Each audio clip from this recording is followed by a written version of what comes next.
पहले आज का हमारा लेक्चर होगा, सेकंड लेक्चर होगा, और सेकंड लेक्चर के अंदर हम पढ़ेंगे वेरिएबल्स। ठीक है। हम वेरिएबल के कॉन्सेप्ट को देखेंगे कि पीएचपी लैंग्वेज के अंदर वेरिएबल्स बेसिकली हम किस तरह से यूज करते हैं। ठीक है। लास्ट टाइम मैंने आपको ये बताया था कि पीएचपी होता क्या है, पीएचपी के लिए हमें किन चीज़ों की ज़रूरत होगी, कौन सी चीज़ें हमें इंस्टॉलेशन करनी है, पीएचपी का प्रोग्राम हमें किस तरह से रन करना है। और उसके साथ साथ हमने इको फंक्शन पढ़ा था जो प्रिंट होने के लिए हम यूज करते हैं। ठीक है। तो बेसिकली पीएचपी के अंदर हमारे पास दो ऐसे फंक्शन हैं जो प्रिंट करने के लिए यूज होते हैं, यानी दो आउटपुट फंक्शन है हमारे पास। एक हमारे पास होता है इको और सेकंड हमारे पास होता है प्रिंट। ठीक है। मैं आज आप इन दोनों को जो है ना आपको बताऊंगा कि बेसिकली किस तरह से हम यूज करते हैं और इन दोनों के दरमियान डिफरेंस क्या है। और उसके साथ साथ हम क्या करेंगे, वेरिएबल्स को भी देखेंगे। तो मेरा यहाँ पे आप देख सकते हो कि दोनों Apache and my SQL server दोनों रनिंग फॉर्म के अंदर है। तो मैं यहाँ पे ओपन करता हूँ अपने ब्राउजर को, और यहाँ पे लोकल होस्ट स्लैश नाम प्रोजेक्ट का मेरा क्या है, PHP_माई, सॉरी माई PHP प्रोजेक्ट। ठीक है, माई_PHP_प्रोजेक्ट। ठीक है। ये हमारा प्रोग्राम है जो लास्ट टाइम हमने किया था। तो मैं अब यहाँ से जो है बाकी चीज़ों को रिमूव कर लेता हूँ ताकि इजीली हमें समझ में आ जाए चीज़ें।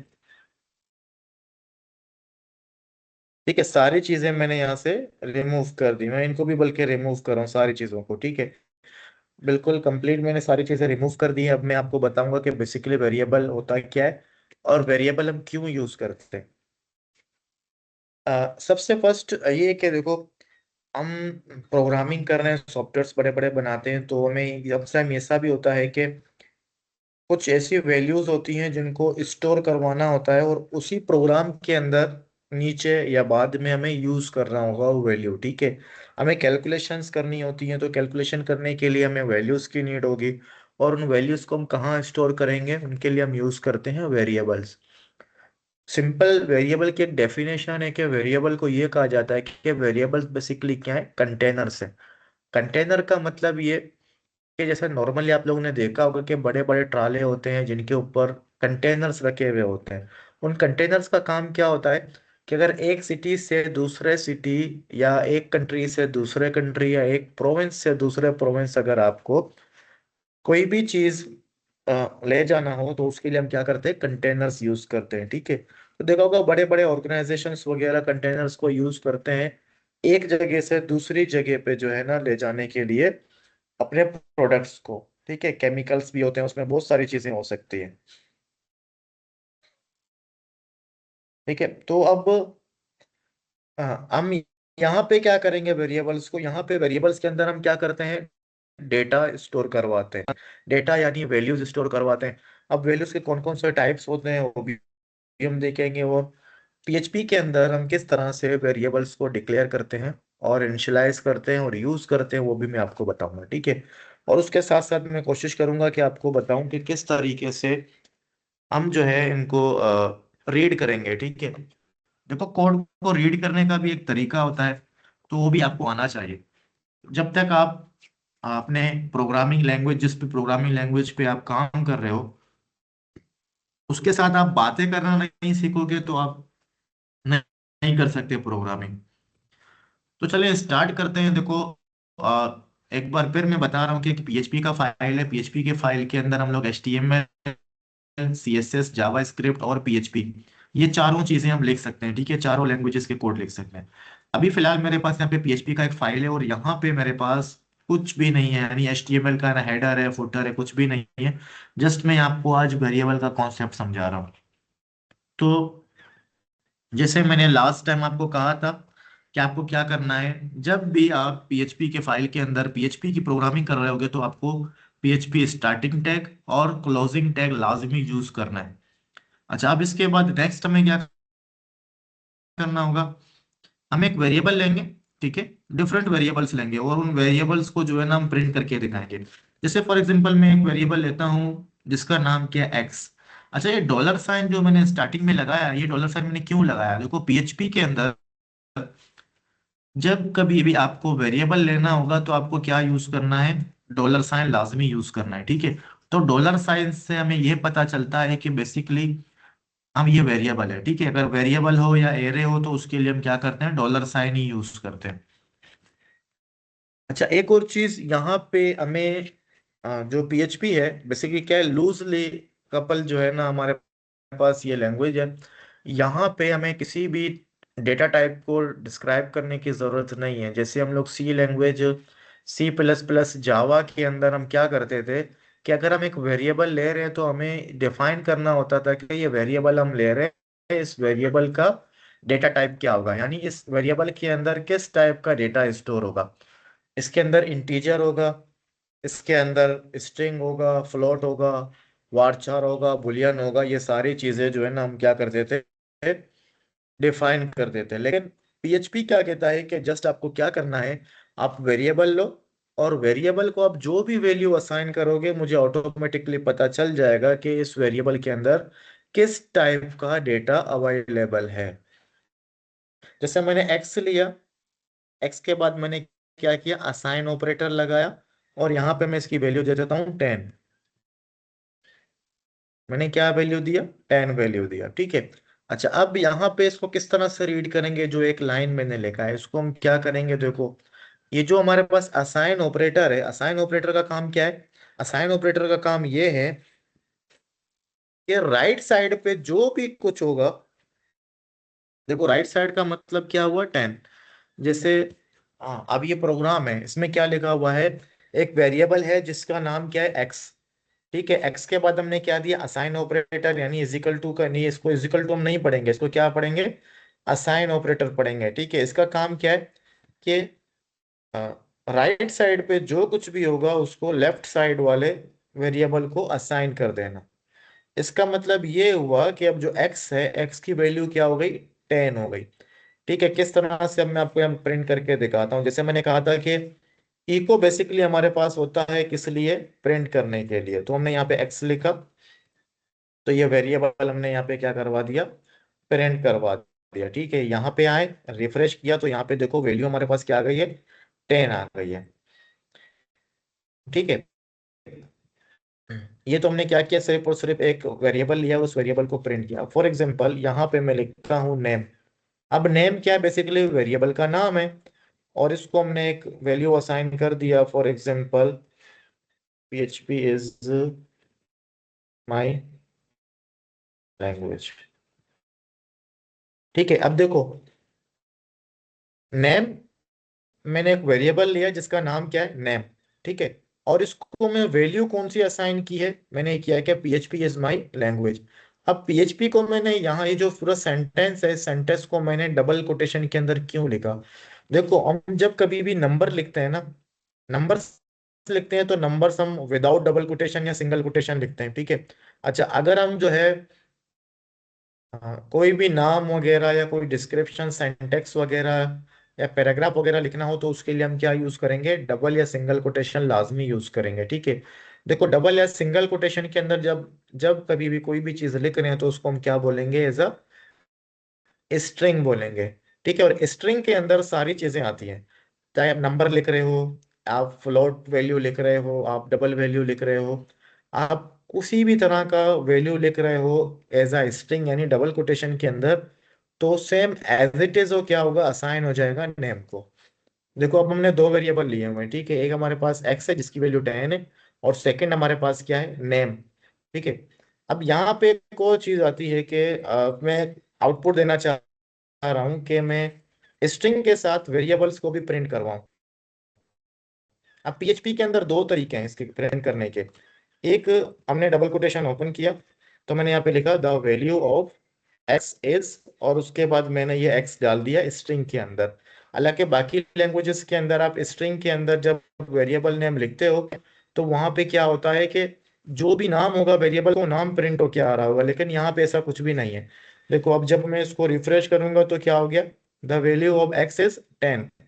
चलो हम इसकी वैल्यू को चेंज कर देते हैं, 50 कर देते हैं।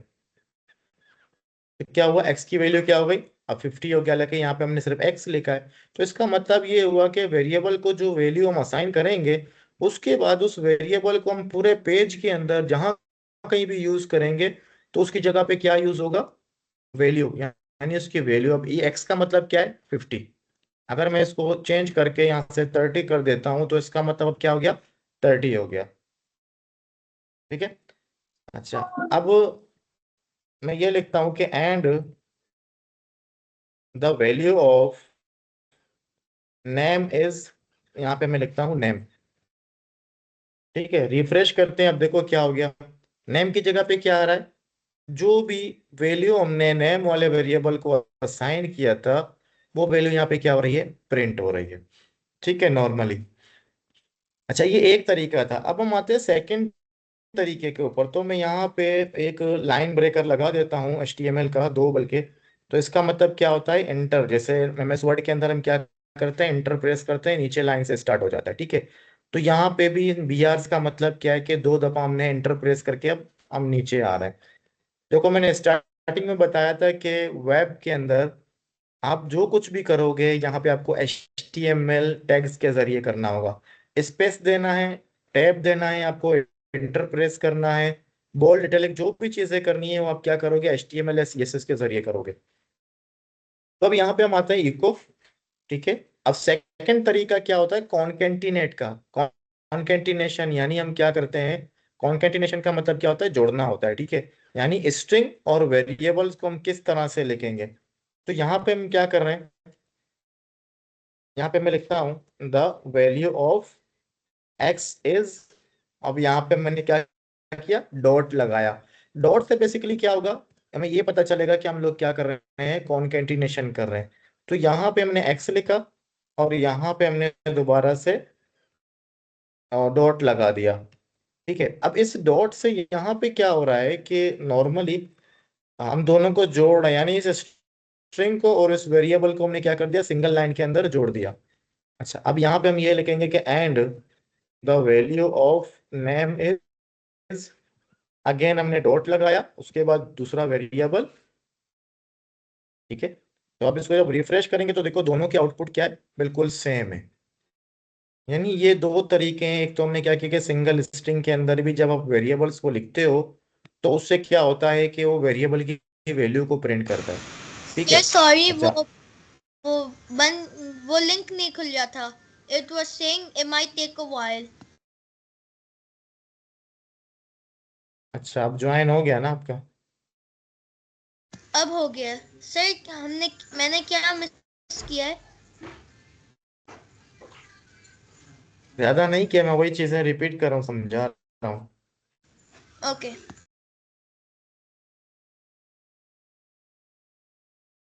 ठीक है, ये दो तरीके होते हैं कि अगर आपको स्ट्रिंग के साथ वेरिएबल के किसी वैल्यू को प्रिंट करवाना हो तो ये दोनों तरीके आप यूज कर सकते हो। ठीक है, एक तो ये हो गया कि कॉन्केटिनेशन हो गया। हमने क्या किया था कि वेरिएबल्स लिए, उन वेरिएबल्स को हमने प्रिंट करवाया। अब यहाँ पे सिर्फ दो टाइप्स के वेरिएबल्स हैं, एक इंटीजर है, सेकंड क्या है, स्ट्रिंग है। पहले तो थोड़ा सा मैं ये क्लियर करवा दूं आप लोगों को कि बेसिकली इंटीजर क्या होता है, फ्लोट क्या होता है, डबल क्या है, तो ये चीजें मैं आपको बता देता हूँ। ठीक है, अब फॉर एग्जाम्पल, अब इंटीजर की बात करते हैं। ठीक है, डेटा टाइप इसका क्या होता है, डेटा टाइप होता है इंट। ठीक है, अब इसकी वैल्यूज क्या है, यानी 0 to 9 अगर आपने कॉम्बिनेशन में कोई भी नंबर लिखा हो विदाउट डॉट तो इसको हम लोग क्या बोलते हैं, एज अ इंटीजर। ठीक है, अब हम बात करते हैं स्ट्रिंग की। ठीक है, तो ये है ही स्ट्रिंग। अब स्ट्रिंग के अंदर क्या आता है, A to Z। ठीक है, A to Z स्मॉल में। अच्छा, 0 to 9। ठीक है, 0.02।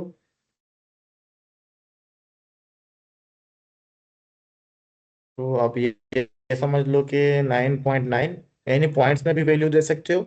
अच्छा, अब सैम्बल्स भी दे सकते हो। ठीक है, जितने भी सैम्बल्स हैं वो भी सारे स्ट्रिंग्स के अंदर आ जाते हैं।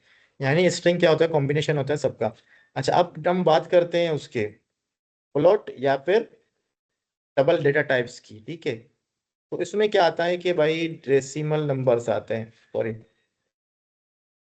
ये जो डेसिमल नंबर से इनके अंदर क्या आता है, फ्लोट या फिर डबल डेटा टाइप्स हम बोलते हैं। ठीक है, अब इसके अंदर क्या आते हैं, पॉइंटिंग वैल्यूज आती है, यानी फॉर एग्जांपल 10.2, ठीक है, 5.2, जो पॉइंट्स के अंदर जो भी वैल्यूज होती हैं उनको हम डेसिमल्स वैल्यूज बोलते हैं।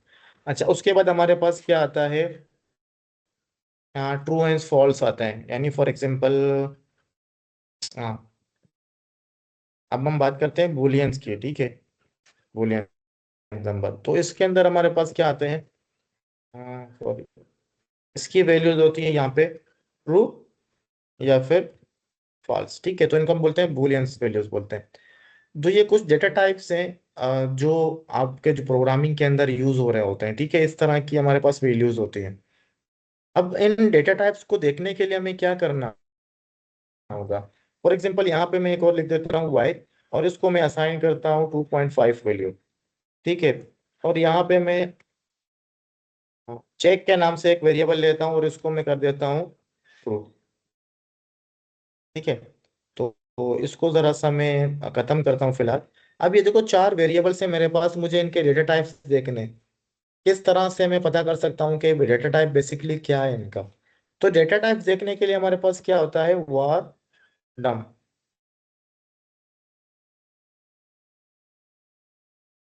फॉर एग्जांपल यहाँ पे हमने लिखा एक्स। ठीक है, मुझे एक्स को पता करना है कि बेसिकली एक्स का डेटा टाइप है क्या। तो उसके लिए हमने क्या लिखा, यहाँ पे एक्स लिखा। यहाँ पे आया, मैं रिफ्रेश किया तो यहाँ पे मुझे बता रहा है कि इसका जो डेटा टाइप है वो क्या है, इंटीजर है, और इसका वैल्यू क्या है, 30। अच्छा, उसके बाद अब मैं यहाँ पे आया, अगेन मैं यहाँ पे क्या लिख रहा हूँ, वार डम। मुझे अब नेम का मालूम करना है कि नेम बेसिकली कौन से डेटा टाइप का है और उसकी वैल्यू क्या है। तो रिफ्रेश करेंगे, अच्छा ई नहीं लिखा हमने, ठीक है, ये देखो, अब ये क्या बता रहा है, स्ट्रिंग है, 18 करेक्टर्स हैं इसके अंदर, और ये इसकी वैल्यू है। ठीक है, अच्छा, अब उसके अंदर हम आते हैं यहाँ पे, वार्ड डंप लिखते हैं, और यहाँ पे हम क्या करेंगे, वाई। तो यहाँ पे क्या आ गया, 2.5 आ गया।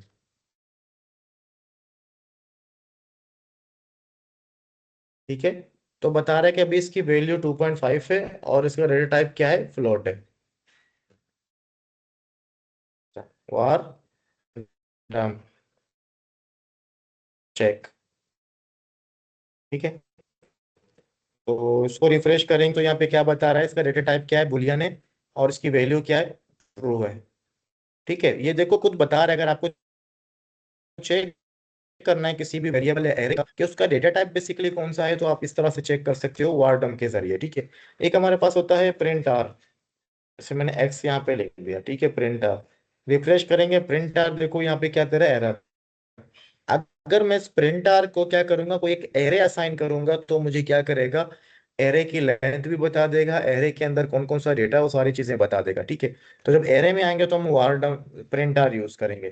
ठीक है, वेरिएबल के लिए हमें क्या यूज करना है, वार डंप यूज करना होगा, ये चेक करने के लिए सिंपल। अच्छा, अब यहाँ पे हम आते हैं, तो मैं यहाँ पे आपको, जैसे मैं प्रिंट यूज कर रहा हूँ, ठीक है, तो प्रिंट मैंने क्या लिखा, एक्स लिखा। तो देखो प्रिंट क्या करेगा, नॉर्मली जो है, जैसे हमारे पास इको काम कर रहा था, सेम उसी तरीके से क्या कर रहा है, प्रिंट भी काम कर रहा है। तो यहाँ पे क्या आ गया, वैल्यू 30 आ गई। चलो, यहाँ पे मैं कॉन्केटिनेट करके मैं क्या कर रहा हूँ, लाइन ब्रेक कर रहा हूँ। अच्छा, इसको मैं पहले दे देता हूँ स्टार्टिंग में। ठीक है, स्टार्टिंग में दिया हमने, रिफ्रेश किया तो देखो नीचे लाइन पे आ गया। तो सेम इसी तरीके से आप जो है ना, नेम को भी यूज कर सकते हो। ठीक है, नेम भी यहाँ पे आ गया।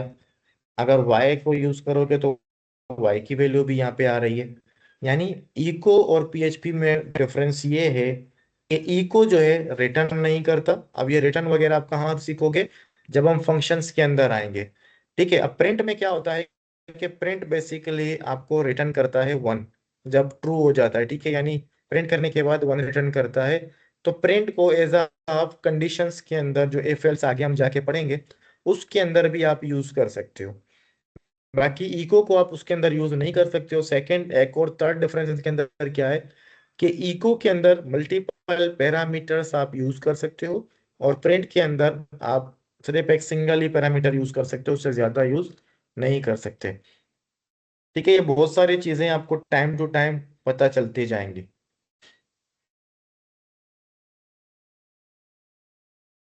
अच्छा, अब यहाँ पे हम अभी तक सिर्फ नॉर्मली कर रहे थे कि मैंने बताया कि बेसिकली वेरिएबल किस तरह से डिक्लेयर होता है, या असाइन ऑपरेटर का काम क्या है। ठीक है, राइट साइड पे जो भी चीजें होंगी वो लेफ्ट साइड में असाइन हो जाएंगी। ठीक है, अब इसके बाद में एक छोटा सा एक प्रोग्राम देखेंगे हम लोग। जैसे अगर हम देखते हैं कि नंबर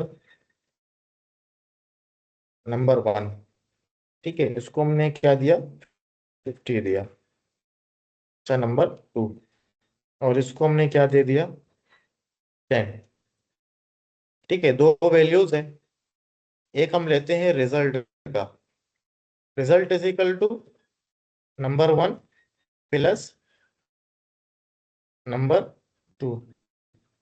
ठीक है, अब नीचे आके हम इनको क्या कर देते हैं, रिजल्ट को प्रिंट कर देते हैं। ठीक है, आउटपुट जो भी होगा वो हमें मिलेगा, नहीं रिजल्ट सिर्फ हम प्रिंट कर रहे हैं, बाकी कुछ भी प्रिंट नहीं कर रहा। अब ये 3 लाइनों का, 4 लाइनों का मेरे पास एक प्रोग्राम है। मैं इसको पढ़ के बताता हूँ कि बेसिकली इसको किस तरह से हम पढ़ते हैं। ठीक है, तो ये बेस्ट तरीका भी होता है डिबगिंग करने का, एरर्स वगैरह फाइंड करने का भी अच्छा तरीका है। अच्छा, अब यहाँ पे हम क्या कर रहे हैं कि मैंने यहाँ पे बोला कि मेरे पास एक वेरिएबल है जि- जिसकी वैल्यू क्या है, 50। ठीक है, 50 है। अच्छा, 10 हमने किसको असाइन कर दिया है, नंबर 2 को। यानी नंबर 2 की वैल्यू क्या है, 10 है। मैं जब कभी भी नंबर 1 बोलूंगा इसका मतलब 50 में बोल रहा हूँ, नंबर 2 बोलूंगा तो इसका मतलब मैं क्या बोल रहा हूँ, 10 बोल रहा हूँ। ठीक है। अच्छा, अब आते हैं थर्ड वाली लाइन के अंदर कि बेसिकली ये किस तरह से काम करता है। देखो, असाइन ऑपरेटर का मैंने क्या काम कहा था कि राइट साइड पे जो कुछ भी होगा उसको असाइन कर देंगे कहाँ पे, लेफ्ट साइड पे। ठीक है, लेकिन यहाँ पे देखो राइट साइड पे तो एक और ऑपरेटर है जिसको हम लोग बोलते हैं एडिशन। यानी अगर कोई भी ऐड करना हो, दो नंबर्स या दो से ज्यादा नंबर्स को ऐड करना हो, तो उसके लिए हम क्या करते हैं, एडिशन यूज करते हैं। अब इसको किस तरीके से पढ़ेंगे, तो इसको देखो, असाइन ऑपरेटर के अलावा बाकी जितने भी ऑपरेटर्स हैं ना, उनको हम किस तरह से पढ़ते हैं, लेफ्ट टू राइट काम करते हैं। ठीक है, बाकी सिर्फ असाइन ऑपरेटर होता है जो क्या करता है, राइट टू लेफ्ट काम कर रहा होता है। अब इसको हम इस तरीके से पढ़ेंगे कि नंबर 1 को प्लस करो नंबर 2 से, यानी 50 + 10 इज इक्वल टू 60। तो इसका मतलब इन दोनों का जो भी आंसर आ रहा होगा ना, दोनों को प्लस करने के बाद वो इसकी वैल्यू बन जाएगी रिजल्ट की। तो उसके बाद हमारे पास यहाँ पे क्या आ रहा है, रिजल्ट को हम प्रिंट कर रहे हैं। ठीक हो, रिफ्रेश करते हैं तो यहाँ पे क्या आया, 60 आ गया। ठीक है, अब अगर मैं इसको माइनस कर रहा हूँ तब हम क्या करेंगे, अब क्या रिजल्ट आने वाला है इसमें, अब भी इसके अंदर रिजल्ट क्या आएगा, 40 रिजल्ट आएगा। क्यों, देखो मैंने क्या कहा था कि असाइन ऑपरेटर के अलावा बाकी जितने भी ऑपरेटर्स हैं वो सारे के सारे काम किस तरीके से करते हैं, लेफ्ट टू राइट। ठीक है, हम यह करेंगे कि 50 - 10 तो कितने हो गए, 40 हो गए। अगर मैं इसको यूं कर दूं कि 10 20, ठीक है, अब हम इसको किसके पढ़ेंगे कि भाई 10 में से 20 क्या कर दो, माइनस कर दो, तो क्या बचेगा, -10 बच जाएगा। तो रिफ्रेश करेंगे तो देखो क्या आ गया, -10 आ गया। यानी वैल्यूज को छोड़ दो, आपको क्या करना है, सिर्फ ऑपरेटर्स को देखना है कि ऑपरेटर्स बेसिकली किस तरीके से काम कर रहे हैं। ठीक है, तो मल्टीप्लाई करना है तो मल्टीप्लाई भी हम किस तरह से पढ़ते हैं, सेम तरीके से पढ़ते हैं, लेफ्ट टू राइट पढ़ते हैं। ठीक है, यानी 10 मल्टीप्लाई हो रहा है किसके साथ, 20 के साथ, 200। अब डिवाइड की बात करते हैं, तो ये जो हमारा ऑपरेटर है ना, फॉरवर्ड स्लैश, इसको हम basically as divide operator use करते हैं प्रोग्रामिंग लैंग्वेजेस के अंदर। रिफ्रेश करेंगे तो उसने क्या कर दिया, देखो 10 को डिवाइड किया है 20 के साथ, इस वजह से हमारे पास रिजल्ट क्या आ रहा है, 0.5 आ रहा है। अगर आपको देखना है कि इस वेरिएबल की जो क्या बोलते हैं इसका डेटा टाइप है, उसको देखने के लिए हम क्या यूज करते हैं, वार डम्प यूज करते हैं। ठीक है, रिजल्ट,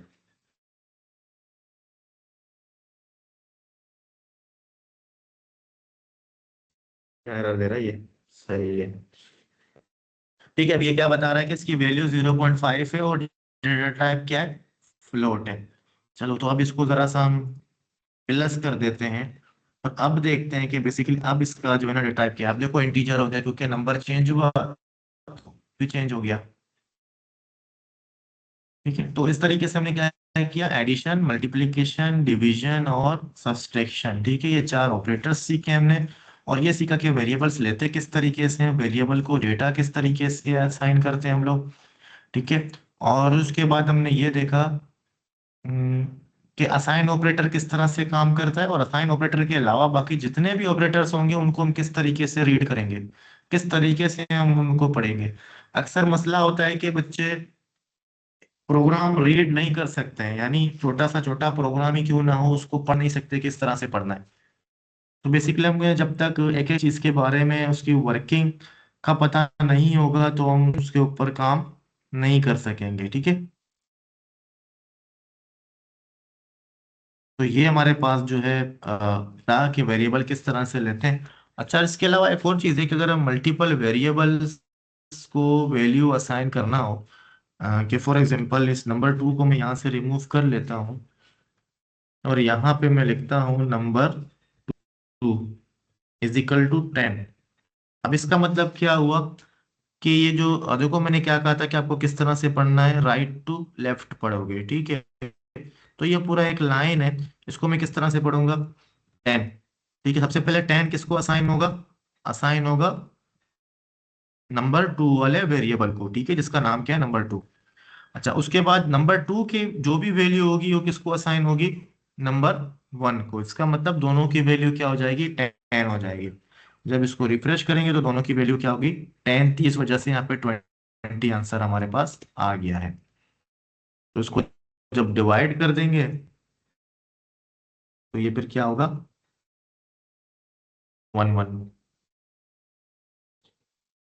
ठीक है, एक ये था। अच्छा, एक और चीज, इंपॉर्टेंट चीज है, हमें वेरिएबल के बारे में मालूम होना चाहिए कि देखो वेरिएबल का जो स्टार्टिंग होगा, देखो डॉलर साइन हमें लाजमी लगाना है। ठीक है, डॉलर साइन के फौरन बाद या तो आप क्या कर सकते हो, इस तरह से अंडर स्क्वायर लगा सकते हो। ठीक है, या A to Z जो 26 अल्फाबेट्स हैं, उन अल्फाबेट्स में कोई भी एक अल्फाबेट आप यूज कर सकते हो। ठीक है, और उसके अलावा आप नंबर स्टार्टिंग में या कोई भी स्पेशल करेक्टर या सिंबल्स यूज नहीं कर सकते एज अ वेरिएबल। ठीक है, यानी जो स्टार्टिंग जो फर्स्ट नाम होगा उसमें आप या तो अंडर स्कोर यूज करें या तो 8 से लेकर Z तक जो भी 26 करेक्टर्स हैं उनमें से कोई भी एक यूज कर सकते हो। उसके बाद आप चाहे नंबर यूज करो चाहे स्पेशल करेक्टर्स यूज करो, अपने वेरिएबल्स के अंदर आपको इजाजत है। लेकिन इतना स्टार्टिंग फर्स्ट लेटर आप अंडर स्कोर यूज करोगे या फिर कोई भी एक अल्फाबेट A to Z में से। ठीक है, उसके अलावा आपको कुछ भी यूज नहीं करना है। ये बेसिकली रूल्स हैं वेरिएबल डिक्लेयर करने के। तो ये हमारा वेरिएबल्स का बेसिकली लेक्चर था। और इसका मैं आपको कुछ क्वेश्चंस भी दूंगा, 5 या 10 क्वेश्चंस होंगे, वो आपको करने होंगे। तो उसके लिए ज़रूरी है कि आपको पहले प्रैक्टिस करनी होगी वेरिएबल्स की। तो वो भी संडे तक जो है ना आपको सबमिट करवाना है। ठीक है, ताकि हम जो क्लासें हमारे पीछे मिस हुई हैं उसको हम कवर अप कर सकें साथ साथ। ठीक है, अभी हमारे पास बेसिक प्रोग्रामिंग के जो है ना क्या हो रहे हैं, क्लासेस हो रही हैं। और सेकंड बात ये कि आपको ना इंटरनेट से यूज करना है, ना किसी का हेल्प लेना होगा उन क्वेश्चंस को सॉल्व करने के लिए, ना चैट जीपीटी यूज करोगे। देखो, आप सीख रहे हो तो कोशिश करो खुद से सॉल्व करो। ना गूगल यूज करना है आपको, ना चैट जीपीटी, ना गूगल बार्ड, कोई भी एआई टूल या गूगल वगैरह आपको यूज नहीं करना, ना किसी की हेल्प लेनी है। जो पढ़ा रहा हूँ वीडियो को देखो, समझो, कोशिश करो खुद से प्रॉब्लम्स को सॉल्व करने की। जब तक खुद से सॉल्व नहीं करोगे सीखोगे नहीं। सॉल्व करते जाओगे, सीखते जाओगे। ठीक है, टाइम लगेगा, कोई भी जल्दी नहीं सीखता, टाइम लगता है। इसी तरीके से जैसे मैंने 1 बाय 1 लाइन आपको रीड करना सिखाया, तो आप पहले प्रॉब्लम्स को समझो, उसका एल्गोरिथम बनाओ, फिर उसके बाद आप सॉल्व करो। जो मैंने पढ़ाया है उसी से रिलेटेड ही मैं दूंगा, एक्स्ट्रा कुछ भी नहीं होगा उसके अंदर। ठीक है, अगर कुछ समझ में नहीं आता फिर हम क्लास होगी तो क्लास में आप लोग डिस्कस कर सकते हो। जब आप कोशिश करोगे सॉल्व करने की, तब आपको प्रॉब्लम्स आएंगी, उनको नोट डाउन करना, फिर अब क्लास हमारी होगी तो उस क्लास में आप डिस्कस कर लेना। ठीक है, अभी अगर कोई क्वेश्चन करना है आपको, समझना है तो आप कर सकते हो। और एक और बात ये करना है कि देखो प्रोग्रामिंग, देखो एक ऐसी चीज है जिसमें हर टाइम, हर प्रोजेक्ट में, हर टास्क के अंदर आपको कुछ नया करना होगा। और नया क्या होता है, आपको अपने माइंड से सोच के करना होगा। जो भी प्रॉब्लम आपको दिया है वो प्रॉब्लम आपको अपने माइंड से सॉल्व करना होगा। हर टाइम सेम चीजें नहीं होती। अगर मैं एक एग्जांपल दूं किसी स्कूल की, तो आप अगर 3 या 2 स्कूल भी डिफरेंट स्कूल्स विजिट करोगे, तो उन दोनों या तीनों स्कूल्स के अंदर जो सिस्टम होगा वो डिफरेंट होगा। यानी हर किसी का सिस्टम, ऐसे किसी के रिक्वायरमेंट्स डिफरेंट होंगे। तो इस तरीके से जो है ना, हर प्रॉब्लम, जितने भी प्रोजेक्ट्स होंगे, चाहे सेम प्रोजेक्ट क्यों ना हो, उनके प्रॉब्लम्स डिफरेंट होंगे, तो डिफरेंट तरीके से ही आपको बनाने होंगे। तो अगर आप कोई क्वेश्चन है तो पूछ सकते हो आप लोग वेरिएबल के हवाले से। सर जो वो जब मैं आया था आप एक चीज डिलीट कर रहे थे, echo वाला चीज, can you show me that? हाँ, इको तो सिंपली हम यूज करते हैं पेरेंट के लिए। ठीक है, तो फॉर एग्जांपल मैंने ये समझाया था कि फॉर एग्जांपल एक स्ट्रिंग है, कॉन्केटिनेशन मैंने समझाया था कि स्ट्रिंग और वेरिएबल को, दोनों को सेम लाइन पे किस तरह से हम लिखते हैं। ठीक है, ये हमारा स्ट्रिंग कहलाता है। जब डबल कोटेशन या फिर सिंगल कोटेशन के अंदर अगर हम कोई भी चीज लिख रहे हैं, तो उसको हम बोलते हैं एज अ स्ट्रिंग। और स्ट्रिंग के अंदर हमारी सारी चीजें आ जाती हैं। हमारे अल्फाबेट्स यानी A to Z, चाहे वो स्मॉल लेटर में हो या कैपिटल लेटर के अंदर हो, 0 to 9 हमारे पास जो नंबर्स हैं उनकी कॉम्बिनेशन में कोई भी नंबर आ सकता है। स्पेशल सिंबल्स भी आप लिख सकते हो स्ट्रिंग के अंदर। ठीक है, तो अब जैसे लोगों सेम एज इट इज ये क्या हो जाएंगे, प्रिंट हो जाएंगे। और वेरिएबल्स के क्या होते हैं, वेरिएबल्स को हम वैल्यूज असाइन करते हैं, कंटेनर्स होते हैं ये। ठीक है, जहां कहीं भी हमें वो वैल्यू चाहिए होगी, हम क्या करते हैं, उस वेरिएबल को लिखते हैं, तो उस जगह हमें वो वैल्यू मिल जाती है। ठीक है, तो यहाँ पे मैंने बस ये बताया कि जैसे मैं यहाँ पे लिख रहा हूँ,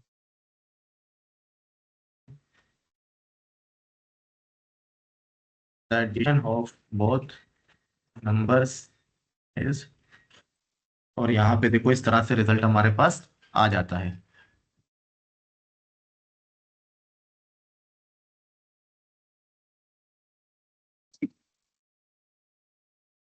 ठीक है, अब देखो वेरिएबल के जो वैल्यू थी 1, वो भी यहाँ पे प्रिंट हो गया, और स्ट्रिंग भी इसके साथ प्रिंट हो गया। ठीक है, तो इस तरीके से जो है ना हम लिखते हैं। इसको आप इको करो या आप इसको प्रिंट लिखो, तो दोनों में रिजल्ट आपका सेम आएगा। Okay sir, I understand you now, thank you. ठीक है, वेलकम। ठीक है, मैं इसका रिकॉर्डिंग स्टॉप कर देता हूँ क्योंकि काफी लंबी रिकॉर्डिंग हो गई है। और किसी को कुछ पूछना है तो पूछ सकते हो।